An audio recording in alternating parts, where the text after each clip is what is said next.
sociedad. Para quienes aún no conocen a MUREM, somos una asociación civil, un museo joven que opera sin fines de lucro. Dedicamos a coleccionar, conservar, presentar e interpretar la indumentaria tradicional y contemporánea de las diversas culturas nativas y mestizas de México.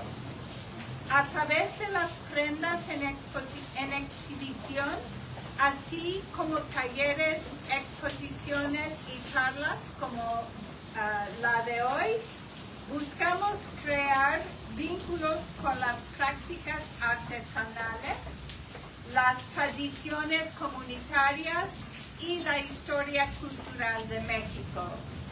Nuestro objetivo es fomentar la apreciación de la gran diversidad que da vida a este país. Hoy tenemos el privilegio de contar con la presencia del doctor Fidencio Briceño Chel, que presentará a nuestra querida amiga Silvia Terán. El doctor Briceño es el director general de Museos y Patrimonio de Sedeculta y una figura clave en la revitalización de la lengua maya yucateca. Su labor celebra la belleza viva de la cultura maya, algo que quienes vivimos en Yucatán tenemos la fortuna de experimentar todos los días.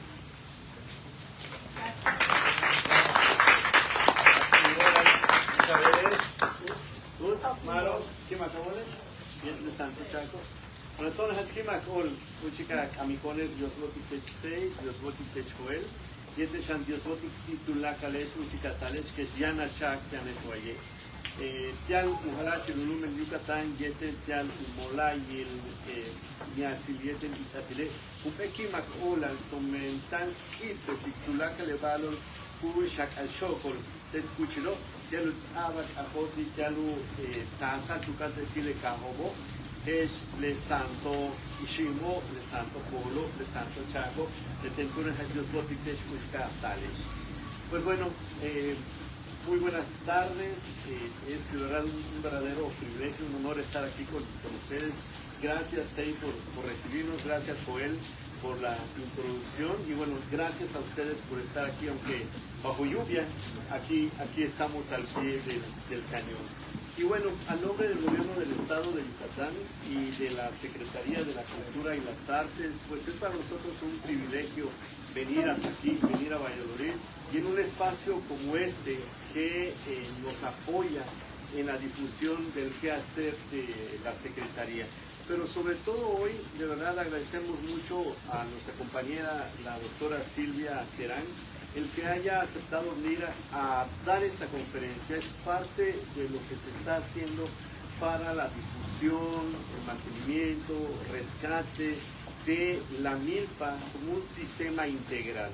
Entonces ya de eso nos hablará la doctora Silvia, quien es, pues no es mentira, es una de las mejores y mayores investigadoras de la milpa, ¿no? Y aunque muchos dicen, ¿cómo que una mujer hablando de milpa?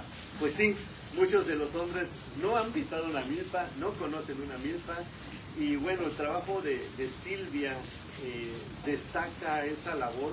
Y que bueno, hoy pudimos haber hablado también de Chac, ¿verdad?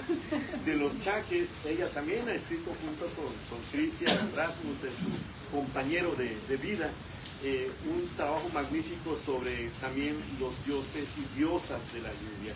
Trabajo realizado aquí cerquita en Choquén, y que bueno, todo ese conocimiento de años y años, bueno, de décadas de estudio de la doctora Silvia, pues es lo que se ha tomado en cuenta para poder crear este modelo de conservación de la milpa. Y bueno, una de las labores que tenemos desde la Dirección General de Museos y Patrimonio es acompañar a este grupo de expertos académicos que hoy día están acompañando también estos estudios y la difusión que se hace sobre la milpa maya. Pero bueno, todo esto es lo que hace Silvia. junto con esta parte de la secretaría que nos dedicamos al patrimonio, ¿no? Y bueno, podríamos hablar de otros libros que ha escrito Silvia, muchos relatos que han recogido de la propia comunidad de pueblos del centro del mundo, ¿no? De aquí de Xoquén, y que nos han servido mucho para conocer realmente quiénes somos los mayas. Y eso es lo que queremos difundir a través de la palabra de una investigadora que no le habla solo a los investigadores, también regresa ese conocimiento a las comunidades. Y hoy pues tenemos aquí esta comunidad. Muchas gracias por acompañarnos y bueno, adelante Silvia.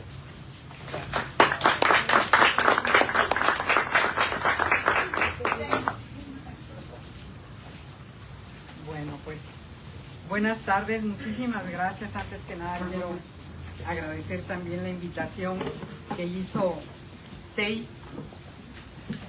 a través de Joel, que estuvo arreglando todas las cuestiones. Que haya sido aquí en el MUREM, en este espacio. También agradecer la presencia de mi director, mi querido doctor Fidencio, que está aquí, y también el equipo de la red de museos, que fue quien coordinó con MUREM esta charla. Muchísimas gracias. Y a ustedes, público, que hayan venido a pesar de la santa lluvia que ha estado cayendo, a pesar de los chaques. Muchísimas gracias por estar aquí, agradezco realmente. Y espero que a través de esta plática puedan ustedes tener un mejor acercamiento a la milpa maya, a la milpa peninsular maya. Mi objetivo, bueno, cuando yo me topé con la milpa la primera vez, cuando llegué a vivir aquí a Yucatán hace casi 50 años, me llamaba mucho la atención que los investigadores, la mayoría de los investigadores en los libros, se decía que la milpa era un sistema bastante simple e ineficiente, sobre todo eso veía uno entre los antropólogos. Yo soy antropóloga de formación o de deformación. Y entonces se decía, es un sistema, es más, en algún libro, creo que, no me acuerdo de qué autor antropólogo, decía, ¿cómo es posible que un sistema tan simple y tan primitivo como la milpa haya podido dar lugar a grandes civilizaciones? Y entonces yo, cuando empecé a ir a las milpas de Xoquén, dije, no puede ser, o sea, si es un sistema que favoreció la existencia de grandes civilizaciones y que ha pervivido más de 3.500 años, no puede ser que sea primitivo y simple. Algo no estamos viendo, de algo no nos estamos dando cuenta. Y entonces allí nació mi interés por ver la milpa. Luego tuve la fortuna de conocer a algunos agrónomos como el ingeniero Hernández Xolocosti y a biólogos como Daniel Sizumbo, Patricia Colunga, que ellos tenían un planteamiento muy interesante sobre la milpa, al cual voy a hacer referencia un poco más adelante. Y ya con esos elementos yo dije, no, yo quiero entender la milpa, porque además ya había yo empezado a estudiar en Xoquén como antropóloga, y yo me daba cuenta que la cultura giraba alrededor de la milpa, toda la cultura, ¿no? Digamos, todos los aspectos que tenían que ver con la economía, con la sociedad, con los mitos, con los rituales, con todo tenía que ver con la milpa. Entonces yo dije, como antropóloga tengo que entender la milpa, porque si no la entiendo, pues no voy a entender la cultura tampoco. Y entonces fue cuando nos propusimos, mi esposo y yo, conocer la milpa. Ya no pude trabajar yo con milperos en aquel tiempo por una serie de circunstancias, pero a la vuelta de los años tuve la oportunidad de participar con un equipo que me llamó para que yo elaborara un documento para presentar una propuesta ante la FAO para que la milpa maya, la FAO es el organismo de la ONU que se dedica a cuestiones de alimentación y de agricultura, y me pidieron que yo elaborara ese documento para presentarlo para que la milpa fuera reconocida como Patrimonio Agrícola Mundial. Entonces tuve la fortuna de trabajar con ese equipo y de lograrlo, logramos que la milpa fuera reconocida como Patrimonio Agrícola Mundial. Entonces, de lo que yo les voy a hablar aquí, aquí con este cambio, ¿cómo le hago para cambiar la posición? ¿Con esto? No. ¿O con cuál? ¿Sobre el teclado? Con la computadora. Okay. ¿O prefieres que Joel te ayude? Yo lo puedo cambiar. Bueno, creo que es aquí. Dice, aquí es abajo, ¿no? Y aquí para arriba. Okay. Bueno, entonces, digamos, de lo que yo les voy a hablar en esta plática es de estos puntos. ¿Qué cosa es un CIPAM? Sistema Importante del Patrimonio Agrícola Mundial, acorde a la FAO, este organismo de las Naciones Unidas que les digo que se dedica a alimentación y agricultura. ¿Cuál es la ubicación y la extensión del CIPAM Ichcol Milpa Maya Peninsular? ¿No? O sea, porque allí, digamos, delimitan polígonos. Entonces, ¿dónde está ubicado el polígono que es considerado área CIPAM por la FAO, ¿no? Que fue reconocido como sistema importante del Patrimonio Agrícola Mundial? Luego, ¿cuál es la visión biocultural del sistema que nosotros propusimos a la FAO y por lo cual la FAO aprobó y reconoció a la milpa como sistema importante, ¿no? O sea, ¿qué es lo que nosotros planteamos sobre la milpa que los convenció de que este era un patrimonio de la humanidad? Luego les voy a hablar de la crisis, porque la milpa está en crisis, en fuerte crisis actualmente. Y cuáles son las oportunidades para enfrentar los retos de la milpa según acorde a mi punto de vista. Y tratando de ubicar también la importancia que tiene el CIPAM, o sea, el reconocimiento como sistema importante del patrimonio agrícola mundial, como parte de las oportunidades para que la milpa pueda conservarse dinámicamente, ¿no? Entonces, esos son los aspectos que voy a tocar. Entonces, ¿qué cosa es un CIPAM? Bueno, quiere decir Sistema Importante del Patrimonio Agrícola Mundial. En inglés se dice GIAS, ¿no? Es Global International, no, Agriculture System. Global Importance System. Heritage, porque tiene una H por ahí que quiere decir Heritage. Sí, ahorita ya no me acuerdo porque como todo el tiempo le decimos CIPAM, pero en inglés son GIAS, G-I-A-S-H. Bueno, ok, entonces esto es una figura que generó la FAO para identificar y salvaguardar los sistemas agrícolas tradicionales del mundo, sus paisajes asociados, su agrobiodiversidad agrícola, los sistemas de conocimiento y cultura, para poder, digamos, conservarlos a través de la conservación dinámica de los mismos, o sea, colaborar a esa conservación a través de planes dinámicos, ¿no? Porque es evidente que son sistemas que están cambiando, se están moviendo. Entonces tú no puedes decir, este sistema es un patrimonio y no hay que moverlo, no hay que hacer nada. No, pues los sistemas se mueven y están cambiando. Entonces los planes que se presentan ante la FAO son planes dinámicos, ¿no? Entonces, ¿por qué conservar esos sistemas?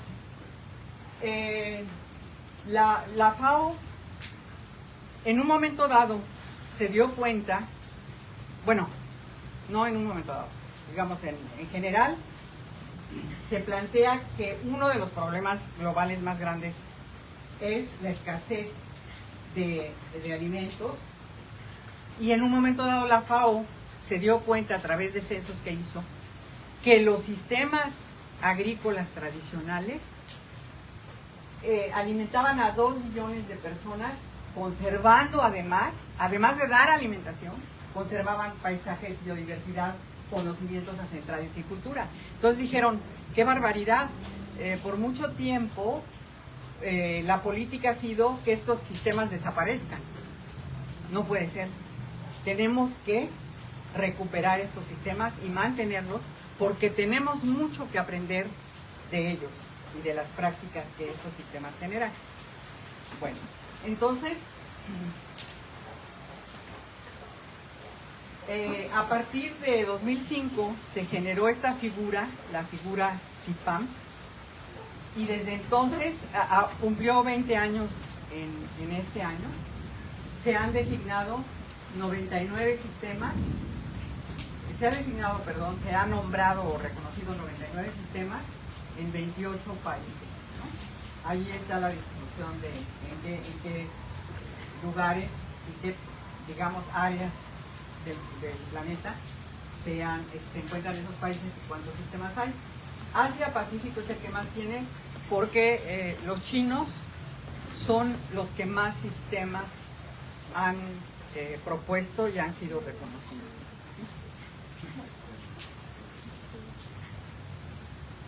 Ahora, como les dije hace un momento, logramos que en 2022, el 3 de noviembre de 2022, ya el Comité Científico de la FAO reconoció a la milpa maya como sistema importante del patrimonio agrícola mundial. Fue un proceso que iniciamos desde 2015, se llevó tiempo, pero es que se nos atravesó el COVID y se nos atravesó un cambio de formato. Entonces, esas dos cosas...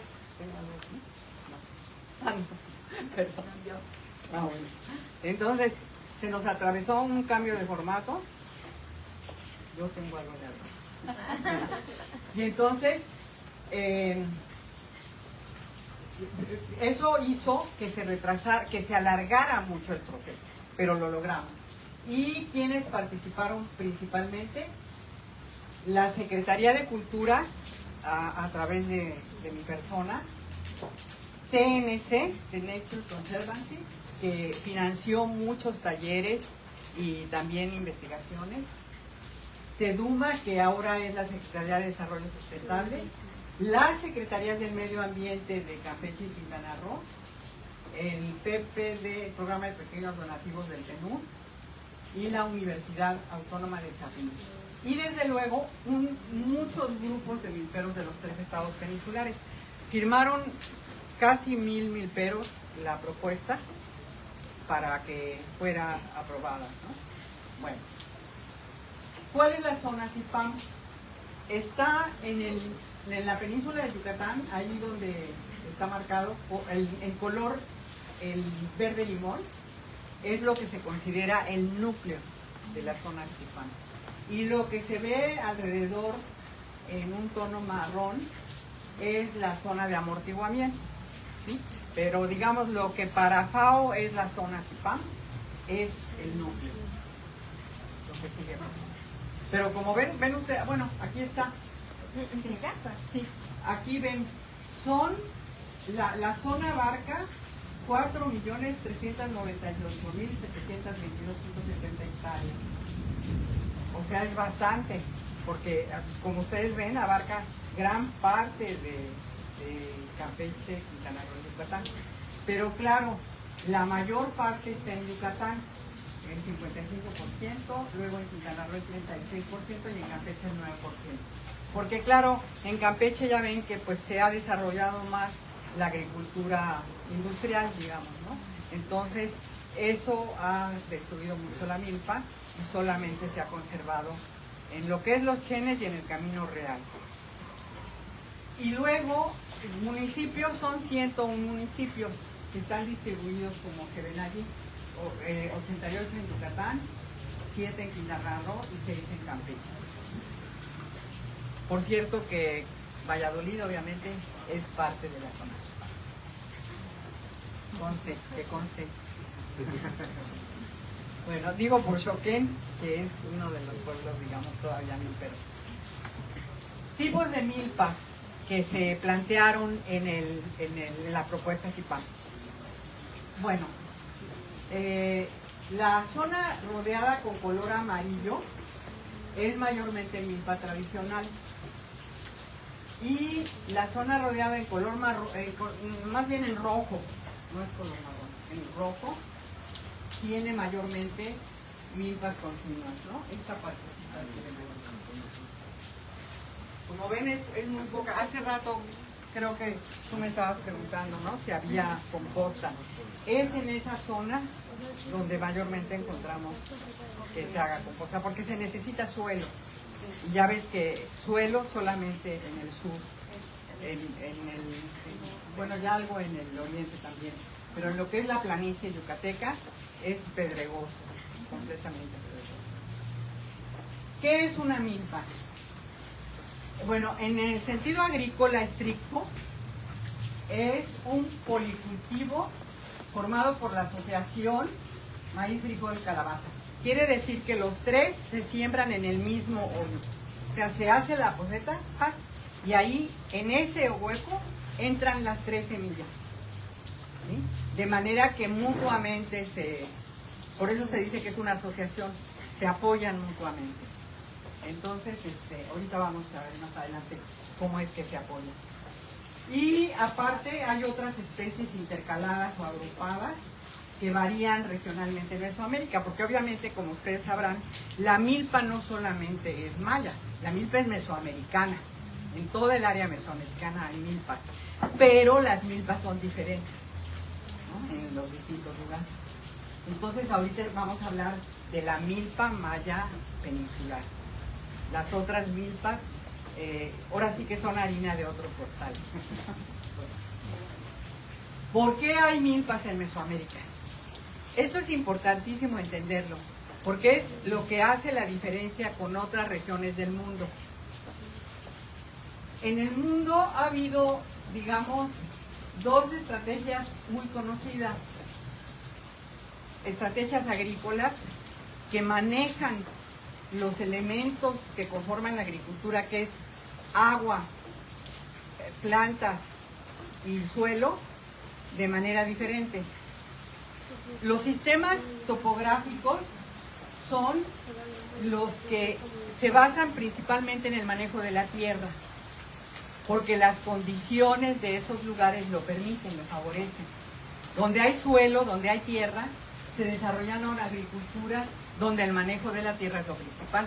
Y entonces fue arado y tractores después, y bueno, y ahora hay muchos otros sistemas, ¿no? Pero vamos a decir es sobre todo el manejo de la tierra.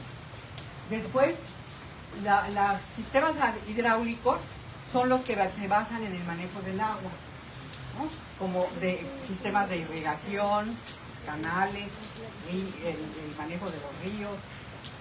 Entonces, ¿qué pasa? Que en Mesoamérica la topografía es muy abrupta, o es pedregosa o es montañosa. Por otro lado, que de tal manera que el manejo hidráulico se complica mucho, porque además la variabilidad climática es tremenda, la variabilidad del régimen fluvial. ¿Qué quiere decir eso? Pues que, digamos, el régimen de lluvias es muy variable. A veces llueve, es incierto, a veces no llueve, a veces llueve aquí, en esta milpa, pero en la de junto no llueve. A veces no llueve, de plano hay sequía, a veces llueve en exceso, a veces empieza a tiempo, a veces no. O sea, la variabilidad es tremenda. Entonces, esa variabilidad climática, aunada a la cuestión de que tampoco, digamos, se favorece que los ríos, los cauces de los ríos puedan manejarse bien, porque hay ciclones, tormentas tropicales, huracanes. Entonces, es muy difícil el manejo del agua en Mesoamérica. Entonces, ¿qué pasó? Pues más bien encontramos una tecnología que vamos a llamarle biotecnológica o fitogenética, más bien. Es una tecnología donde no es el agua ni la tierra el factor de manejo crítico central, sino las plantas. O sea, las plantas no solamente fueron el fin de la agricultura, como en las otras agriculturas, en la topográfica y en la hidráulica, sino que las plantas fueron además la herramienta de la agricultura, la herramienta principal. ¿Qué quiere decir eso? Que se trabajó sobre las plantas principalmente, a través de selección artificial. Se fueron modificando las plantas para adaptarlas a los distintos ecosistemas. Esa es la esencia y claro, ¿por qué policultivo? Porque ante esta incertidumbre climática que es Mesoamérica, que cualquier ecosistema puede ser cualquier altura, muy alto, muy bajo, mucha lluvia, menos lluvia, etcétera, etcétera, pero el común denominador es variabilidad climática. Y ante esa incertidumbre climática, el factor principal de cultivo fueron las plantas, y por eso fue policultivo, muchas plantas. ¿Por qué? Porque no pueden ser monocultivos como en los sistemas topográficos e hidráulicos, donde se siembra una planta y el volumen es el objetivo de la producción, aumentar volumen. En cambio, ¿qué pasó en Mesoamérica? ¿Cuál aumentar volumen? Aquí era garantizar producción. Ante esta incertidumbre que implica el régimen fluvial, olvídate de que si podemos aumentar o no volumen. Aquí lo que importa es garantizar que haya producción. ¿Y cómo se garantiza? A través de apostarle a muchas plantas, ¿no? O sea, yo no puedo darle todo mi juego a una planta. Tengo que apostarle a muchas, porque de esa manera puedo garantizar que al menos alguna de ellas se dé, ¿no? Si no se da esta porque llovió mucho, te va a dar esta otra, y si no esta otra, etcétera, etcétera, ¿no? Entonces, por eso ven que el policultivo fue la única estrategia posible en una situación de incertidumbre climática como esta. Ahora, yo les decía hace rato que estas tres plantas que se cultivan asociadas entre sí se apoyan. ¿Cómo se apoyan? Bueno, maíz sostiene a frijol, ¿no? Porque la vara del maíz es en la que se enreda el frijol. Frijol otorga nitrógeno al sistema, o sea, le da nitrógeno a todos, al maíz y también a la calabaza. Y la calabaza da humedad y mata insectos, ¿sí? Da humedad porque forma una cobertura. Ya ven que la calabaza se expande así. Entonces da humedad, pero también emite ahorita no me acuerdo la sustancia que emite la calabaza, que espanta a los insectos, ¿sí? Entonces digamos que entre los tres se apoyan y se dan servicios mutuos para poder crecer juntos. Ahora, entre los tres, más tomate y chile, que son casi siempre parte del policultivo, aunque no están asociados, amiga querida, aunque no están asociados, sino que, digamos, crecen en otras partes, estos 5 dan todos los nutrientes que el cuerpo humano necesita, ¿sí? Entonces, porque el frijol da proteína, ¿no? La calabaza da grasas, porque son las semillas de calabaza por las que se siembran. Dan grasas, el frijol da, el maíz da carbohidratos, y entre el chile y el jitomate dan vitaminas y minerales. Entonces, los 5 nutrientes que requiere el cuerpo humano lo dan estas plantas. Es la única manera como nos podemos explicar que haya habido una civilización, ¿verdad? O civilizaciones tan importantes como las que encontramos aquí. Bueno, y he de decirles que las 3 mejores dietas del mundo son la china, la mediterránea y la mesoamericana. O sea, son las 3 mejores dietas del mundo.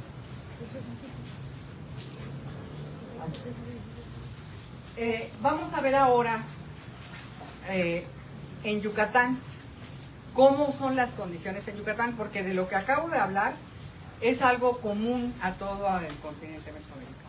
Ahora vamos, a todo el área mesoamericana. Ahorita vamos a ver solamente la milpa maya peninsular. Quizá la limitante más poderosa ecológica sea el suelo. ¿Por qué? Porque es muy pedregoso. Son suelos delgados, pedregosos, pobres en nutrientes. Son pobres en nutrientes porque son calcimórficos. O sea, la península de Yucatán es una gran plataforma coralífera que emergió del mar, ¿no? Formada principalmente de esqueletos marinos. Entonces, está formada de carbonato de calcio. Y por eso no es tan rica en nutrientes como las tierras que son arcillosas, de origen volcánico, ¿no? Entonces, son pobres en nutrientes, son permeables por lo mismo, formando un paisaje kárstico. O sea, por lo mismo en el sentido de que son calcimórficos y son delgados, porque son jóvenes. La península de Yucatán es la parte más joven del país. Y entonces todavía, la conformación de suelos es muy joven. Entonces, tenemos en ese paisaje kárstico que se llama, se forman oquedades, múltiples oquedades de todos tamaños, ¿no? Desde sartenejas, cenotes, cuevas, rejolladas, que son únicas en Mesoamérica, ¿no? Y que hace que uno de los efectos es que hay una ausencia de aguas superficiales, ¿no? Por lo mismo, bueno, porque se filtra todo el agua. Y configuran un rasgo distintivo respecto a otras milpas en Mesoamérica. Los suelos kársticos impactan la agricultura, porque no hay agua superficial, ¿verdad? Entonces dependen de chac, ¿no? O sea que este chac que hace rato nos mandó 2 aguacerazos, es de donde dependemos, ¿no? Y impactan la historia, porque las cuevas, por ejemplo, desde la época prehispánica han jugado un papel bien importante, pero por ejemplo, en la época histórica, en la guerra de castas, fueron refugio importantísimo para los Khrushchev que estaban levantados. Y en la cosmovisión, el inframundo en la zona maya es importantísimo, ¿no? Todo lo que ocurre en el inframundo. Bueno, allá está el origen del mundo con la guerra que se da, ¿no? Que nos narra el Popol Vuh entre los 2 pares de gemelos, ¿no? El papel tan importante que jugó como para el surgimiento del hombre y de la civilización. Y luego, espérate, el paisaje, que en realidad es más subterráneo que superficial, ¿no?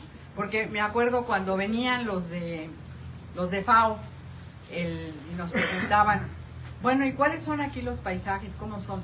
Claro, nosotros decíamos, hay paisajes, hay muchos paisajes, porque la selva está en movimiento y encontramos distintos estratos de selva. Pero en realidad, quizá el paisaje más interesante está abajo y no arriba, ¿no? Aunque el cielo es una maravilla en Yucatán también, ¿no? La bóveda celeste. Bueno. Los cultivos. En cada región de Mesoamérica, ya les dije hace un rato, varían las razas y las variedades de la trilogía que yo comenté, porque muchas veces se cree que el maíz es el maíz y no, son los maíces. En cada parte de Mesoamérica, en cada región, crecen distintos maíces, porque son distintas las condiciones ecológicas. Entonces el maíz que se siembra aquí en Yucatán no va a crecer en la Sierra de Puebla, por ejemplo, ¿no? O en Tlaxcala, o en Tabasco, y viceversa, ¿no? Entonces por eso, digamos, ha habido una gran diversidad mismo en la trilogía, que cuando decimos maíz, frijol, calabaza, no son los mismos maíces, ni los mismos frijoles, ni las mismas calabazas, son diferentes. Entonces, y en Yucatán se cultivan 32 especies y 100 variedades, es lo que hemos registrado más o menos. Y el policultivo tiene 3 cultivos asociados y a veces 4, como por ejemplo los ibes, ¿no? Ustedes todos viven aquí en Yucatán, entonces todos conocen los ibes y saben que los ibes son uno de los frijoles más importantes, ¿no? que se consumen. Y según los agrónomos, los ibes forman parte muy importante de las milpas de la península de Yucatán. Y parece ser que fueron domesticados en esta área de acá. Por lo menos los ibes que consumimos acá fueron domesticados acá. Bueno. Y la milpa maya, siendo un policultivo, ha contribuido y contribuye a mantener la riqueza agrícola mundial, ¿no? Ya que los procesos de domesticación continúan. O sea, los campesinos de hoy, todos continúan el proceso de domesticación. Por ejemplo, el papá de Mita seguramente cada año selecciona su semilla que va a sembrar, ¿no? Entonces, no siembra cualquier maíz, sino lo selecciona acorde a cómo ha observado cuáles son los mejores, los más grandes, los de estos, los que resistieron sequía, los que tienen mejor sabor, etcétera, ¿no? Son diferentes las variables que intervienen y que impactan el proceso de selección artificial de las plantas, que es la tecnología principal de la milpa. Digamos, la tecnología principal del policultivo es la selección artificial de las plantas que están en continuo mejoramiento y en continua diversidad. Por eso ven ustedes que se dice que cada milpa es un laboratorio campesino. ¿Sí? Cada milpa es un laboratorio. Entonces, en Yucatán, por ejemplo, se ha contribuido bastante a generar variedades resistentes a la sequía, porque frecuentemente la sequía golpea la península de Yucatán, ¿no? Y entre las 3 razas del maíz se encuentra el naltel, que acompaña a los mayas desde los inicios, porque fueron encontrados los primeros nalteles en Belice, en Cuello, hace, digamos que 1500 años antes de Cristo, ¿no? Hace como 3500 años se encontró el naltel. Y luego hay el citbacal, el tuspeño, que también son muy resistentes a sequía. Actualmente el xoinal es una nueva variante producto de la selección participativa de los milperos de Xoy. O sea, en Xoy hay varios lugares donde han empezado los campesinos a hacer lo que se llama selección participativa, es que la hacen conjuntamente con agrónomos, tratando de mezclar las técnicas agronómicas con las técnicas tradicionales para acelerar los procesos de selección genética, ¿no? Y entonces el xoinal es uno de esos maíces que son resultado ya de esa selección participativa. Bueno, la milpa maya peninsular. Vamos a hablar ahora de, digamos, la tecnología que se da en la rosa tumba y quema. Ya dijimos que en el policultivo la tecnología es principal, es una tecnología genética, porque a través de la selección artificial se van mejorando las variedades, ¿no? Bueno, entonces, ¿cuál es la tecnología de la rosa tumba y quema? Que ha sido tan demonizada por todo el mundo. Bueno, en las selvas se ha demostrado que los ciclos de nutrientes son muy veloces por la humedad y el calor. Y esa velocidad que hace que la vegetación capte los nutrientes rápidamente y los nutrientes no se quedan en el suelo. Por eso son pobres los suelos. Y entonces, a la hora, ¿qué se hace para sembrar? En primer lugar, tienes que clarear un terreno para que entre el sol. Pero claro, esos terrenos se clarean selectivamente, no se clarean, no tumbas todo. Hay especies que no se tumban y otras especies que se tumban con los topones, alturas que favorecen la regeneración de la vegetación rápida, ¿sí? Y además son árboles que ya se han acostumbrado a la quema, a la tumba y a la quema, entonces están adaptados y se regeneran rápidamente. ¿Y qué pasa? Que, antes, esa vegetación que capta los nutrientes, ¿qué trae como resultado? Que la fertilidad está en la vegetación. ¿Sí? La fertilidad está en el monte. Por eso un monte alto es un monte fértil. Y en cambio los montes bajos, como yo digo ahora que tumban montes niños, montes jóvenes, pues casi no tienen fertilidad, ¿no? Pero pues ni modo, es lo que hay. Es lo que hay ahora, ¿no? Por eso se tienen que tumbar así. Pero digamos un monte de 16, 18 años, que era lo que en promedio antes se tumbaba, daba muy buena fertilidad. Y tú tumbas el monte, lo quemas, y al quemar, fíjate, un monte que tú dejas crecer 16, 18 años, genera una sombra que mata todas las semillas y la maleza que está abajo, todos los animales y las semillas.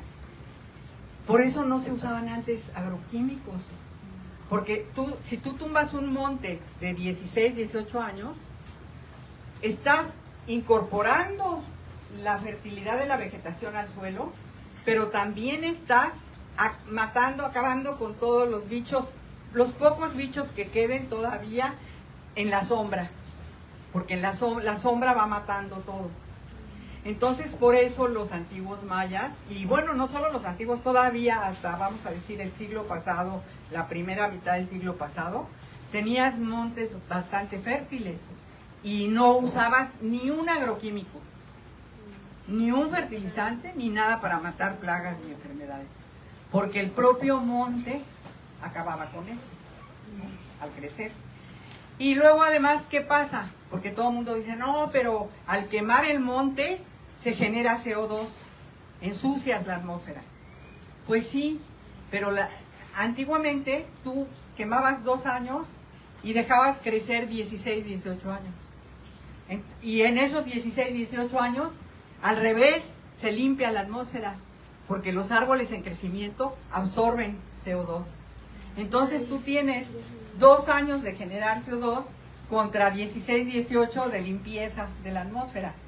Entonces no solamente limpias tu atmósfera, sino la de los vecinos y de otros lugares, ¿no? O sea, bueno. Entonces, como ustedes ven, y además, todavía falta, ¿qué más beneficios tiene este sistema? Que los 16 y 18 años que crecía el monte, se recuperaba la biodiversidad de ese lugar, ¿sí? Entonces, todos los animales y las plantas que ahí crecían, otra vez volvían a crecer y se realizaban un montón de actividades allá. Se realizan, de hecho, todavía funciona ese sistema, aunque golpeado y lo que ustedes quieran, pero se realizan en el monte un montón de actividades, ¿no? Se extraen plantas medicinales, se extraen plantas para hacer las casas, se extraen leña para cocinar, plantas medicinales, ya lo dije, utensilios, muebles, en fin, el monte era un lugar que brindaba un montón de materias primas para servicios y actividades que requerían los campesinos para reproducir su vida. Ahora, fíjense, ya vimos la tecnología del policultivo y la tecnología de la roza, tumba y quema.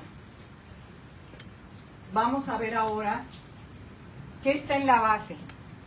Porque fíjense ustedes, en estos dos, para que haya una selección artificial y para que haya un manejo del monte como implica la Rosa Tumba y Quema, tiene que haber un conocimiento ecológico tremendo.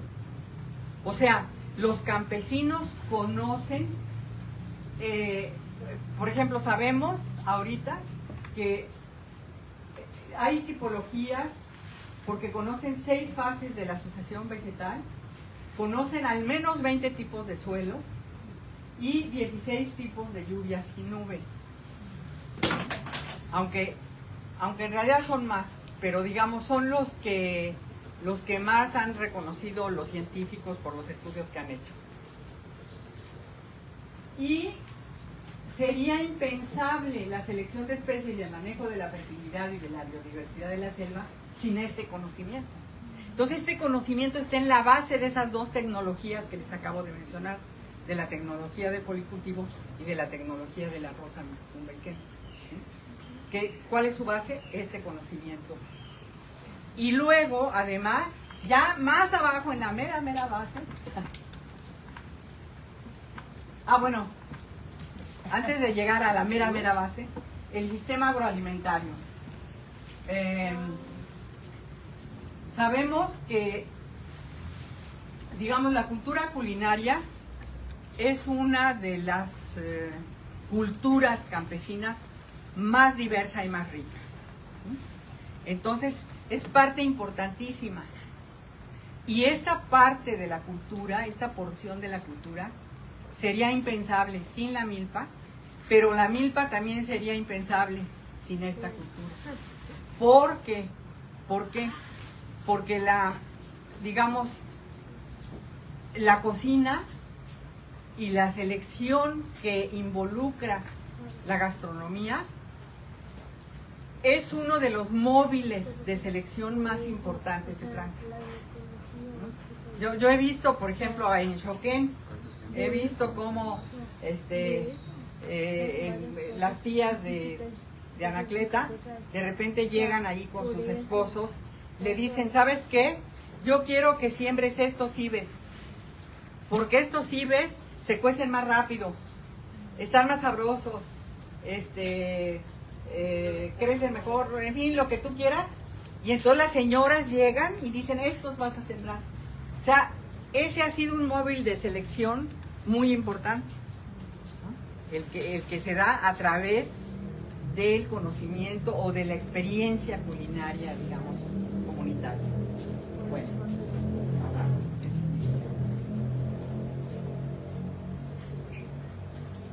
Esta sí es la mera base que les decía hace rato. ¿Cuál es la base? La premisa filosófica que sustenta todo el sistema. ¿Cuál es? Es digamos, en la cultura campesina maya, pero en todas las culturas de Mesoamérica en realidad, la naturaleza no es un objeto. La naturaleza es un sujeto con el cual se dialoga, al cual se le respeta, es sagrada además, y entonces se le pide permiso para usarla. Entonces, esa es la base de todos los rituales, de las creencias, de la literatura oral, de muchas formas de organización, ¿no? Y entonces, los rituales colectivos de dar permiso y dar gracias por el uso de los recursos a los sobrenaturales dueños, juega un papel clave para la estrategia sostenible, porque favorece un manejo respetuoso, digamos, un manejo que no es codicioso, no es de explotación, no es un manejo, es un manejo que es medido, a la medida, como decía mi compadre Teodoro, a la medida, el abuelito de Anacleta. Ay, qué bueno que estás, Anacleta, porque eres un punto de referencia importante. Y entonces, ese uso moderado y respetuoso de la misma se basa en esta premisa. Es que sin esta premisa no podría uno entender nada de todo lo demás. Porque esas premisas filosóficas de los sistemas culturales son esenciales. En nuestro mundo es casi lo opuesto, ¿no? La naturaleza es un objeto para el hombre tiene derecho a explotar, a expoliar, a tirar y hacer lo que se le dé la gana con la naturaleza, porque la naturaleza es un objeto del hombre. Así está la premisa, digamos, planteada de principio, ¿no? Entonces, por eso les decía que en la base de todo está esta premisa filosófica. Bueno, ahora, la familia. La familia es la, vamos a decir, empresa socioeconómica, porque ha sido la que realiza las tareas milperas y como constituye una unidad biológica, social y económica, tiene una gran fortaleza y una gran resiliencia, ¿sí? Por eso el sistema también ha sido muy resistente, porque ha habido crisis de todo tipo, crisis económicas, crisis culturales, guerras, hambrunas, lo que sea, y la familia es la unidad que sostiene todo el sistema. Y se repliega a sí misma y hacen todo y se protegen mutuamente y salen adelante, ¿no? Es la familia la unidad social básica de este sistema, ¿no? Ahora, les decía yo al principio de la plática que más o menos a partir de los años 70 la milpa empezó a entrar en crisis, en una crisis muy fuerte, muy fuerte, tan fuerte, bueno, porque todo empezó con el avance de la ganadería que empezó a provocar la disminución de montes, la necesidad de fertilizar, la necesidad de usar agroquímicos por la cosa de que empezaron a aumentar las plagas y las enfermedades porque ya no se dejaba descansar los montes el tiempo necesario.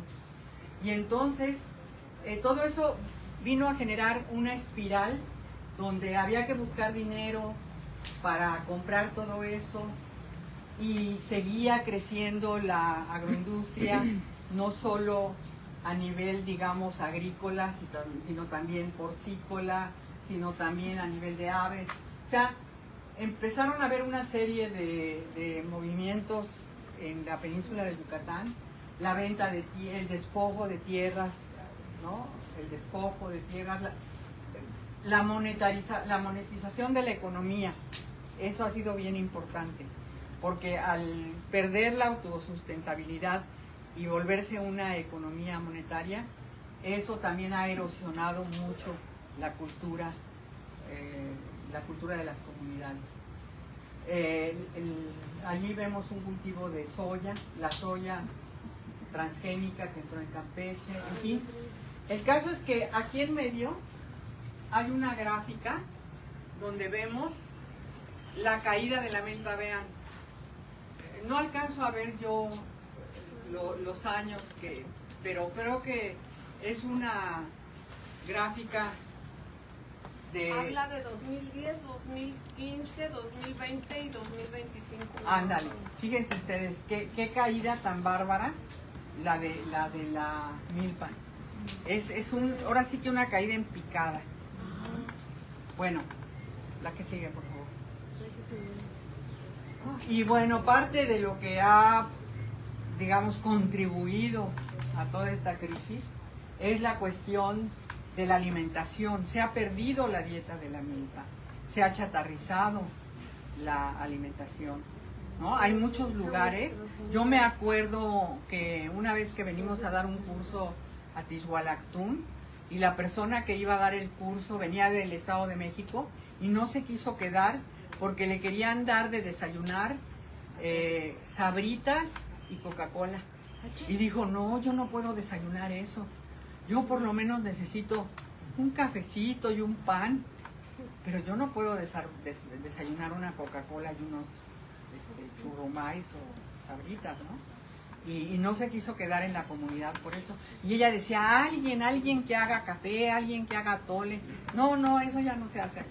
¿Y sabías que la Coca-Cola, el Yucatán es el país número 1 de consumo? El estado, sí. Del mundo. Sí, sí, exacto. Entonces, la Coca-Cola ha sido una cosa tremenda, lo mismo que toda la comida chatarra. Y al grado de que también conocemos milperos que hacen milpa, pero para darle a sus animales, y ellos comen chatarra. Entonces sí ha penetrado de una manera muy profunda, y esto es muy importante tomarlo en cuenta para tratar de revertir esta cuestión. Es algo muy, muy fuerte, ¿no? Y bueno, sí, pásale. Entonces, ¿cuáles son factores de riesgo que planteamos nosotros? Bueno, son muchos en realidad, pero aquí nada más ponemos una alta vulnerabilidad económica, alta vulnerabilidad en salud, por lo que les decía, porque claro, eso ha traído lo de la salud, pues ya saben, como consecuencia, todas las enfermedades, ¿no? Diabetes, cáncer, las enfermedades cardiovasculares, que han aumentado tremendamente en Yucatán, tremendamente. La obesidad, creo que la obesidad en niños es un problema también de los más fuertes del país, ¿no? Bueno, entonces, el cambio climático, la pérdida de la dieta de la milpa, la erosión genética, porque también se están perdiendo. Yo les hablé de 32 especies y casi 100 variantes, pero en realidad ahorita eso ha ido cambiando muchísimo y se está perdiendo, ¿no? Cada vez se siembran menos variantes, menos especies también. Cultivos transgénicos, las brechas generacionales que se han abierto entre jóvenes y viejos, que ya no transmiten el conocimiento por lo mismo, porque los jóvenes quieren dedicarse a otras cosas, ¿no? Porque no le ven futuro a la milpa. La pérdida de la tierra y la pérdida cultural. Entonces, oportunidades. A ver, vamos a ver qué oportunidades. Yo siento que, por ejemplo, las universidades rurales son una oportunidad importantísima, porque se están formando, como quiera que sea, jóvenes ya dentro de una dinámica y una visión más consciente, ¿sí? Entonces siento que esos jóvenes son de los jóvenes a los cuales deberíamos de dirigirnos con especial atención para tratar de, ya no digamos revertir esa gráfica en picada, porque creo que no se puede revertir, pero por lo menos pararla, o sea, que ya no esté así, sino que siga así. Que lo que hay ahorita de milpa pueda seguir. Que la cobertura vegetal que existe actualmente en la península de Yucatán, gracias a las milpas que todavía hay, ya no vaya para abajo. Porque fíjense ustedes que hay una correlación directa entre desaparición de milpa y desaparición de selva. O sea, allí donde se acaba la milpa, se acaba la selva. Eso es ley. La poca selva que hay ahorita, que son selvas sobre todo ya secundarias, digamos, ya pocas selvas primarias encontramos, esas selvas secundarias existen gracias a las milpas que todavía hay. Por lo tanto, detener esa picada es detener el deterioro de la selva, mantener la biodiversidad, ¿sí? Entonces, yo digo que las universidades rurales son un espacio de oportunidad, porque los jóvenes que salen de esas universidades, si allá se logra transmitir el mensaje de lo que ha sido la milpa, de lo que ha representado desde el punto de vista ambiental, cultural, de salud, agrícola, bueno, desde todos los puntos de vista, si logran verlo los jóvenes, van a entender que es algo que hay que conservar dinámicamente, como decimos. Okay. El Tren Maya y el Zipán, ¿por qué pongo al Tren Maya? Ponle la que sigue, sí. El Tren Maya es un factor de riesgo tremendo, porque, por ejemplo, uno de los fines principales del Tren Maya es el turismo masivo industrial, que puede acelerar todos los factores de riesgo que nosotros señalamos anteriormente, pero puede ser una oportunidad, según yo, puede ser que esté equivocada, si el proyecto es aprovechado por las comunidades, incorporando a los jóvenes para proyectos alternativos de turismo comunitario y otros proyectos que permitan a las comunidades apropiarse de su territorio, de su cultura ancestral y viva, e integrar a los jóvenes con sus padres y abuelos, ¿sí? Porque de alguna manera a los jóvenes les puede interesar. ¿Qué quiere un joven? Un joven lo que quiere es salir al mundo, ¿no? Yo quiero irme, yo quiero salir. Entonces, el turismo comunitario es una forma de traer el mundo a la comunidad, de decir, ¿por qué no mejor traes a jóvenes y de otras partes del mundo, las traes acá, pero las traes bajo tus propios términos?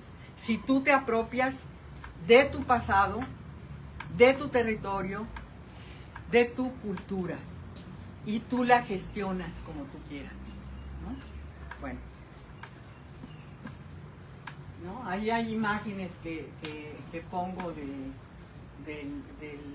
elementos que pueden ser importantes en el turismo comunitario, porque además ya ven, pon la anterior, ¿sí? Puse en la anterior como oportunidades. ¿Otra? Sí. Coach Mayao. Es una alianza de cooperativas de turismo comunitario que tienen un concepto de turismo comunitario distinto a lo que se concibe tradicionalmente. Porque ellos dicen, sí, está bien el turismo, siempre y cuando no interfiera con la vida comunitaria, ¿sí? Entonces, ¿cómo desarrollar un turismo que sea desde la comunidad y que no destruya a la comunidad, ¿no? Entonces, por eso yo planteaba las cosas en la otra, en esta lámina. Son fotografías de actividades donde puede el turismo participar, pero de una manera respetuosa, ¿no? Por ejemplo, en las milpas, como tengo entendido, yo nunca he ido, la verdad, que en Ekbalam, por ejemplo, hay turismo comunitario, y que es un turismo comunitario bastante controlado por la comunidad. Y que allí, por ejemplo, sí, cuando invitan a los turistas, ¿quieres ver una milpa? Sí, te llevamos a ver una milpa, y lo llevan a ver una milpa. Como esté la milpa, puede ser una milpa que acaba de ser quemada, o puede ser una milpa que esté en crecimiento, como esté en ese momento. Lo llevan y le dicen, esta es una milpa, y pasan las cosas así, ¿no? O sea, pero ellos no alteran, ¿no? su ritmo de vida. La que sigue, por favor. Bueno, el reconocimiento CIPAM, les decía yo al principio, puede ser una oportunidad también. ¿Por qué? Porque, digamos, el reconocimiento CIPAM reconoce a la milpa como parcela y como sistema productivo y cultural integral, ¿sí? O sea, no es la parcela, es todo el sistema comunitario. Eso es. De manera tal que, digamos, en las comunidades, promover la cultura comunitaria es promover la cultura de la milpa. Aunque ya haya muy pocas milpas las que se hagan, no importa. Toda esa cultura ha devenido y deviene de la milpa. Y lo importante es que esa cultura siga fortaleciéndose, ¿sí? Entonces, digamos, el concepto que se presenta en la propuesta CIPAM es un concepto integral, donde entran todas las actividades comunitarias y todas forman parte del sistema milpero, todas. Después, los proyectos se pueden, digamos, que pueden impulsarse, se consideran en 10 objetivos que se plantearon en el plan de acción dinámico de la propuesta, siendo el primero el formar un consejo milpero y el segundo establecer alianzas con la academia, el sector público y el sector civil para impulsar la conservación dinámica de la milpa. Ahorita, en estos momentos, se está impulsando la promoción del consejo milpero. Es más, el 9 de agosto va a haber una reunión de los grupos milperos para conformar ese consejo. ¿Sí? Bueno, y un grupo formado por gente de todos los sectores está impulsando todos estos objetivos de alguna manera. O sea, que se forme el consejo milpero, que se pueda formar un consejo académico también y que se pueda conformar un consejo interinstitucional, todos ellos orientados a ver cómo rayos podemos hacer para que esa gráfica, en lugar de ir así, vaya así. Ese sería el objetivo, digamos, ¿no? Bueno, aquí puse yo los puntos que conforman lo que es el plan de conservación dinámica de la milpa. El primero, como les dije, es instaurar un órgano de gobernanza de los campesinos, el Consejo Milpero. El segundo es la defensa del territorio en alianza con organizaciones civiles, académicas y gubernamentales. Luego, tercero, detener la erosión de los recursos fitogenéticos nativos de la milpa maya, ¿no? Protegerlos y promover su consumo. 4, evitar la contaminación de suelos y aguas. 5, obtener ingresos de las actividades del sistema productivo milpero manteniendo su diversidad. Eso es muy importante y lo puse así porque muchas veces la gente cree que la milpa es solo la parcela, ¿sí? Y que lo que hay que trabajar es en la parcela. Y no es solo la parcela. Hay que trabajar en todo el sistema, en la meliponicultura, en las plantas medicinales, en las artesanías, en todas las manifestaciones del sistema hay que trabajar, no solamente la parcela, ¿sí? Incluso la parcela puede irse reduciendo a lo mejor a su mínima expresión, que va a ser tal vez una milpa de solar o milpa de patio, porque lo importante ahorita ya no es tanto poder conservar esas milpas que había antes, por lo menos es conservar la dieta de la milpa, de la cual depende la salud de los seres humanos, para que no siga decayendo además, porque fíjense ustedes, según la OCDE, la esperanza de vida en México, a partir de, creo que 2017, empezó a descender, y en las zonas rurales está descendiendo más por la pérdida de la dieta de la milpa.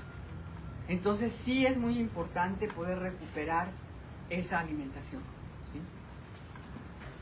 Luego, conservar, enriquecer y adaptar el conocimiento agroecológico producido por el milenario manejo de la selva y los rituales de la milpa maya, ¿no? Que todos son cosas que tienen que ver con la sabiduría, los saberes que tienen los campesinos, ¿no? La que sigue. Integrar y recuperar los conocimientos indígenas, así lo pusieron en el documento, ahí no debe de decir indígenas, debe decir conocimientos de los pueblos originarios, porque eso de indígenas es algo que ya no se utiliza, pero así aparece en el documento que pusieron CIPAM en la traducción, porque lo tradujeron al inglés y luego del inglés al español. Bueno, y las expresiones bioculturales adaptándolos a las nuevas situaciones.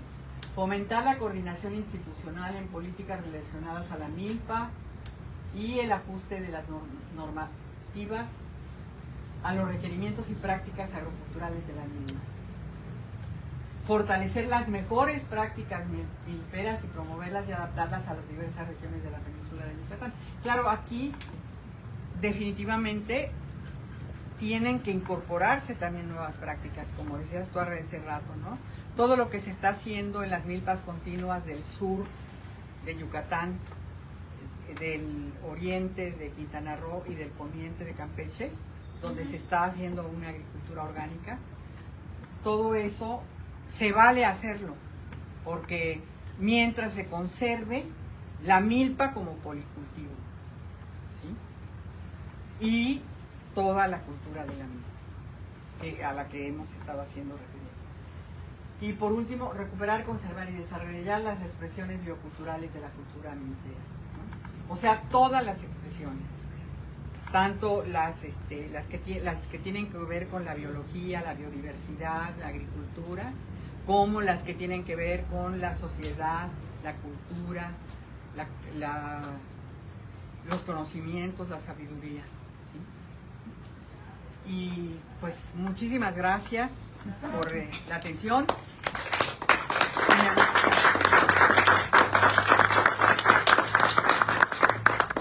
No sé si habrá preguntas, observaciones. Aquí está una gran conocedora de la milpa también, que es mi compañera. Yo tengo una duda. Alejandra García. En algún momento hablaste del maíz hace 13.500 años. Y yo había escuchado. ¿O cuánto dijiste? ¿3.000? Sí, el de Cuello, Belice, sí.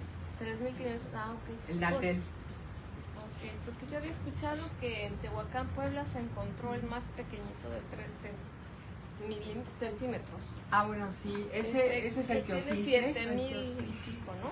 De Sí. años. El teocintle es el antepasado del maíz, Ok. ¿no? Es un pasto así chiquitito y la mazorca es chiquitita y se supone que de allá viene el maíz, ¿no? Es el ancestro y sí tiene muchos más años, ¿no? Porque el proceso de domesticación del maíz se va a 10.000 años, ¿no? Empieza así, como decía. Pero digamos, el que se encontró más antiguo en la zona maya peninsular es el que se encontró en Cuello Belice. A ver. Bueno, tengo dos puntos que quisiera plantear, pero antes debo de confesar que me quedo con la boca abierta por la inmensa cantidad de conocimiento que trae usted en su cabeza y su habilidad de compartirlo de una manera tan coherente. Muchas gracias. Impresionante. Muchísimas gracias. Yo siento que es un privilegio estar aquí. Muchas gracias por su contribución. Dos puntos. Y aquí está, que sabe mucho más que yo, porque compartimos conocimientos, actividades acerca de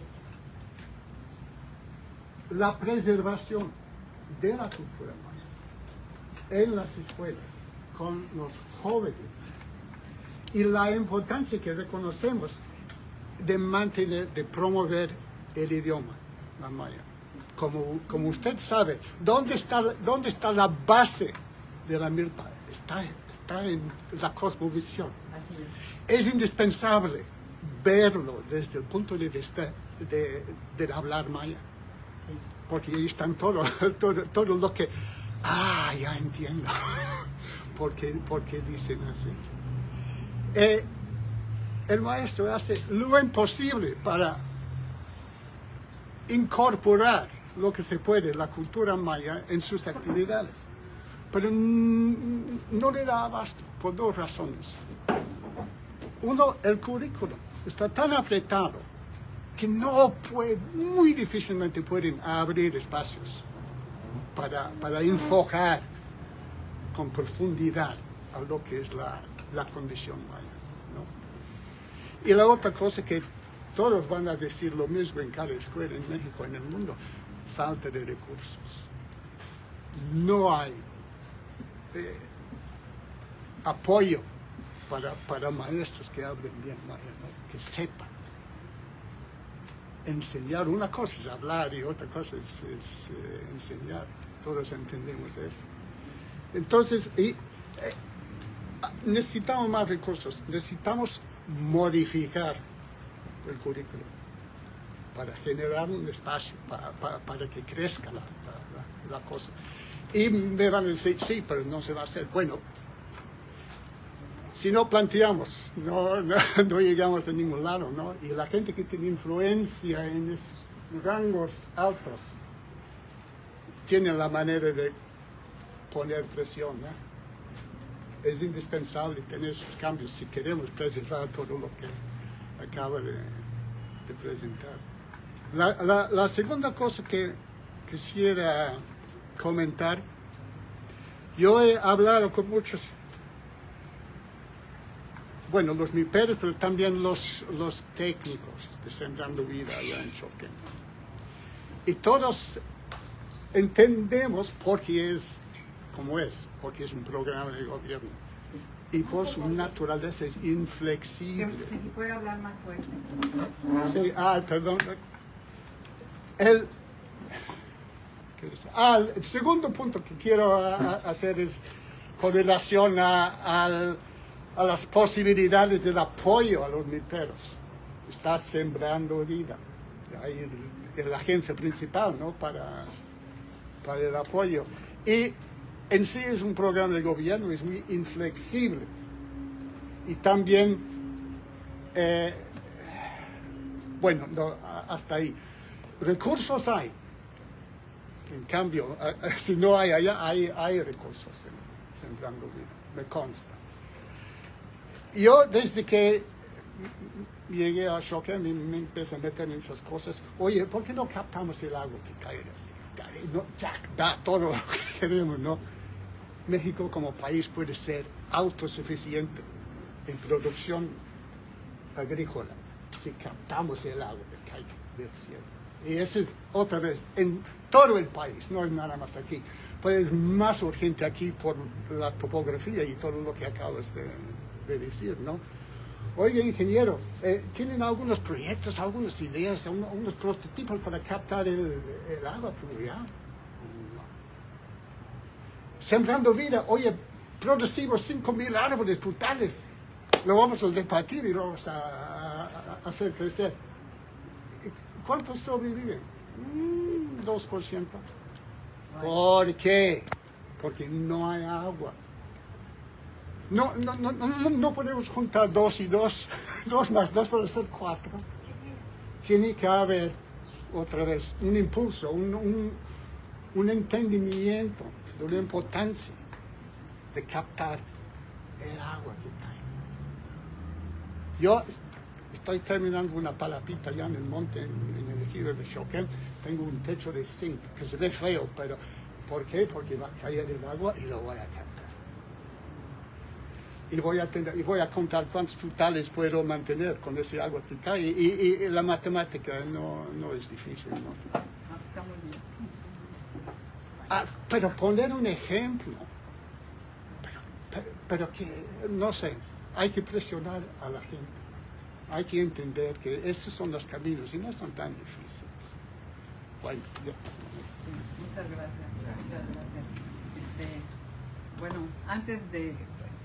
Nada más, con relación a lo de la lengua maya, estoy completamente de acuerdo con su comentario. Y afortunadamente, aquí mi director, que es un gran promotor, yo creo que es el principal promotor o uno de los principales promotores en la península de Yucatán de la lengua maya y del uso, y que ha hecho un montón de cosas para ello. A lo mejor él puede hacer un mejor comentario que yo. Yo estoy completamente de acuerdo en que la lengua maya es uno de los pilares, vamos a decir, que tiene que estar, ¿no? Y a lo mejor tú puedes hacer algún tipo de comentario luego, ¿no? En relación a eso. Y en relación a lo del agua, pues sí, yo creo que eso que va usted a hacer es lo mejor que puede hacer. O sea, hágalo, como dice usted, hágalo. Y si la gente ve que eso sirve y da frutos, lo van a seguir, pienso yo, deseo yo. No pierde uno nada con soñar. Yo todavía tengo alguna esperanza. A ver, sí. Bueno, muy buenas tardes. Me parece muy importante, de suma importancia esta plática que nos están presentando. Desde mi punto de vista, siempre hay mucha gente se está dando cuenta de esta situación que usted está planteando, pero es una situación que de verdad lo sienten, pero al momento de querer hacer algo, lo más difícil de hacerlo es la manera de cómo se puede manejar, de cómo se puede implementar. Siempre es a lo económico. Lo económico es lo base para hacer cualquier situación, ¿no? Por eso yo digo, qué bueno que tengamos esta idea de rescatar la milpa.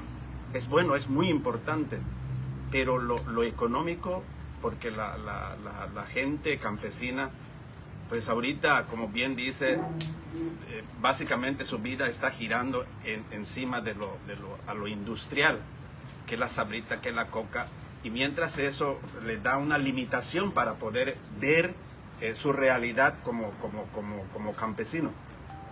Y ya ahorita, de veras, hasta en mi escuela los niños, si tú les invitas a comer unas empanadas, te dice que no, mejor una torta o una sabrita. Hasta brincan la barda para poder comprar una sabrita.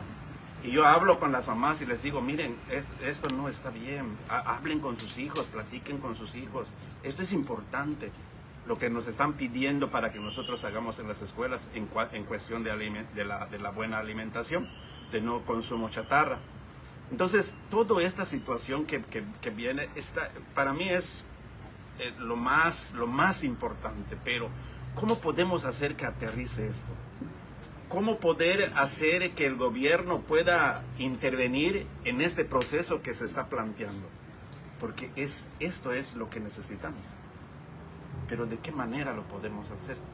Cierto, formamos grupos de trabajo, formamos grupos de milperos, pero también vemos las limitaciones que hay. Hay muchas limitaciones.